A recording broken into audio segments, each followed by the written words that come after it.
part of what was put in that night, so you can understand why I am so sensitive and why I am so upset by some of the allegations our friends on the left have made. And I quote, and this is in the record, this is on page H3542 on May 8th.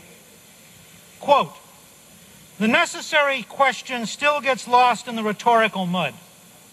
It's a question National Democrats could answer convincingly in 1955 or 1965, but can't now.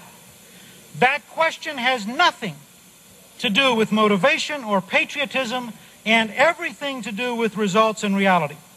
Conservatives, Republicans, and traditional Democrats ought to ask it the right way. Quote, can the Democrats manage U.S. foreign affairs based on their view of the world, based on the record of the recent past where their policies work? Close quote. Effectiveness and competence is the standard for judging, not motivation. Any fair-minded or merely cautious critic should take as a given the patriotism of any Democrat. Republicans eager to save Central America from radical blunders must make it a point to endorse the patriotism and sincerity of every Democrat they take to task for being, objectively speaking, blind to reality.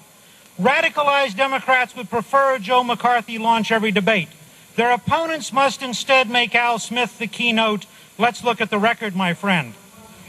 Would the gentleman yield at one last line. All right. Conservatives, Republicans, and traditional Democrats must be instructors in reality, not evaluators of motivation. Let me just say before I yield, if you think for just a moment of what in a moment of passion our very distinguished speaker said a few moments ago, if you think of what in a moment of passion the other night our distinguished colleague from Wisconsin said, in many ways it is my patriotism being impugned. I am as sincerely committed to the survival of this country, Mr. Speaker, as you are. I am as sincerely committed as Mr. The gentleman's patriotism.